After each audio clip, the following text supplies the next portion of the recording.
Alléluia, gloire à Dieu, nous bénissons le Seigneur pour le souffle de vie qu'il ne cesse de nous accorder en ce jour. Gloire à Dieu, aujourd'hui nous sommes le lundi, premier jour de la semaine, dernier lundi du mois de janvier 2024. Donc bienvenue à une minute de prière de ce lundi 29 janvier 2024. C'est la joie aujourd'hui. Félicitations à nos amis frères congolais de la RDC pour cette belle victoire à la Coupe d'Afrique des Nations. Ça fait toujours la joie lorsqu'un peuple est en liesse. Et félicitations aussi à nos frères guinéens. Et c'est le jeu. La Bible même nous recommande aussi, nous recommande un peu de jeu, mais que cela ne puisse pas virer au désordre et un fanatisme aveugle. Là, c'était la parenthèse. Nous vivons des moments chauds en Afrique en ce moment et nous devons en parler. Que Dieu bénisse toute l'Afrique. Aujourd'hui, le Seigneur donc a mis en mon cœur le désir de partager avec vous ce passage des Proverbes, le chapitre 23, le verset 17. Je lis au nom de notre Seigneur Jésus-Christ. Que ton cœur n'envie point les pécheurs, mais qu'il ait toujours la crainte de l'Éternel. Que ton cœur n'envie pas les pécheurs, mais qu'il ait toujours la crainte de l'Éternel. Mon frère, ma sœur, la même Bible nous dit la crainte de l'Éternel est le commencement de la sagesse. Et j'aime bien dire aussi un verset pour dire le commencement de la sagesse, c'est la crainte de l'Éternel. Oh là là! Il y a tellement beaucoup de gens qui ne sont pas sages. Alors, le contraire de sage, c'est insensé. Vous me permettrez en tout cas d'appeler tous ceux-là qui ne craignent pas Dieu des insensés. Il faut vraiment être insensé pour ne pas craindre Dieu.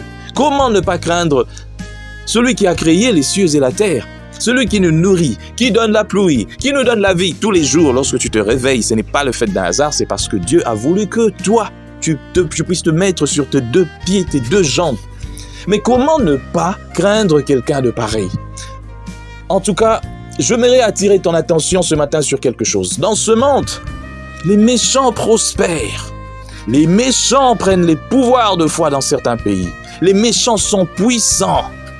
Les méchants nous assujettissent. Les méchants maltraitent les peuples. Les méchants écrasent les petits. Les méchants font tant de choses. Mais ce n'est pas parce que ces gens font ces choses que nous devons être en admiration devant eux. Malheureusement, même les chrétiens sont en admiration devant les méchants. Deviennent même de fois des potes-cols des méchants. Deviennent même de fois des gens qui sont collés à eux, tout simplement pour dépendre d'eux. Parce qu'ils veulent de l'argent, parce qu'ils veulent quelque chose. Ils dépendent d'eux. Et ils font de ces méchants même des exemples. Et aujourd'hui, nous voyons même des méchants qui prêchent à l'église parce que tout simplement, ils ont de l'argent. C'est eux qui financent. Je voudrais te dire d'abord, le méchant ici, ce n'est pas celui seulement qui tue les gens.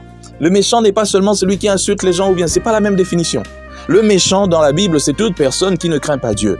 Or, toute personne qui ne craint pas Dieu, c'est toute personne qui n'a pas Jésus-Christ comme son Seigneur et son Sauveur. Toute personne qui n'a pas Jésus-Christ comme son Seigneur et son Sauveur est considérée comme méchant. Et voilà qu'aujourd'hui, la Bible veut nous apprendre que toute personne qui ne marche pas dans la crainte de Dieu, même si elle prospère, n'est pas une personne qu'on devrait suivre, n'est pas une personne qu'on devrait prendre pour exemple. Non, ce n'est pas un exemple. Le méchant ne peut pas être pris pour exemple. Voilà pourquoi j'attire ton attention aujourd'hui. Le méchant ne doit pas être pris pour ton exemple. Lorsqu'il est méchant, il ne craint pas Dieu, quels que soient les millions qu'il peut avoir. Sa fin, s'il meurt dans cette condition, c'est l'enfer. Et tous ses biens, il n'ira nulle part avec ça. Mais toi, tu as la vie éternelle. Et avec la vie éternelle, tu auras des récompenses. Tu seras auprès du Père. Mais lui ne sera jamais auprès du Père. Parce qu'il est méchant. Je viens attirer ton attention aujourd'hui. Toutes ces personnes que tu vois dans le monde prospérer, devenir je sais pas quoi, ne les suis pas.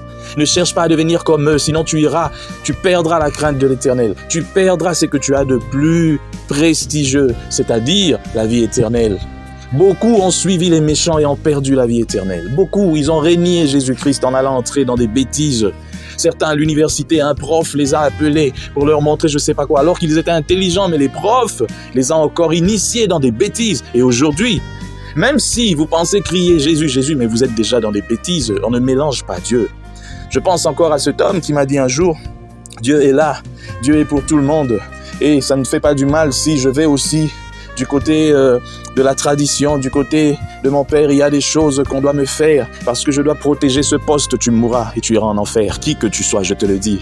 Sans égard, tu mourras un jour et tu iras en enfer pour ces choses. Tu es allé traiter les choses je ne sais pas où pour protéger ton poste, pour protéger ton pouvoir, pour protéger je ne sais pas quoi. Ta fin sera malheureuse et tu iras en enfer parce que tu as mélangé. Dieu, on ne le mélange pas. Tu dois faire un choix. Tu devais. Mais maintenant, tu as mélangé et je ne sais pas.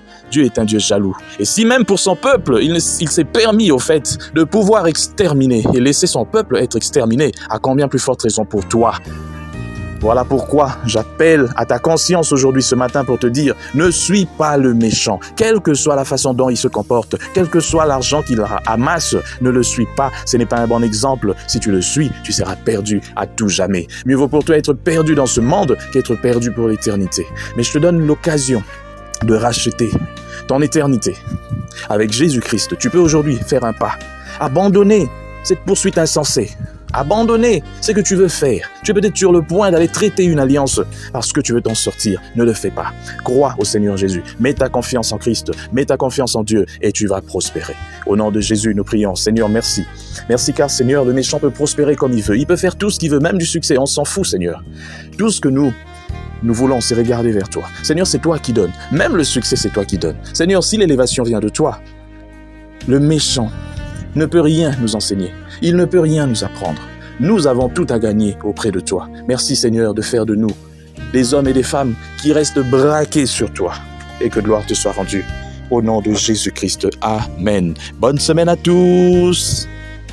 Chers frères et sœurs, dans le Seigneur, vous avez l'occasion de servir Dieu avec votre temps, avec votre intelligence, mais aussi avec vos moyens. Soutenez, restez unis dans 1 minute de prière chaque jour. Écrivez-nous, envoyez vos dons ici. Que Dieu vous bénisse.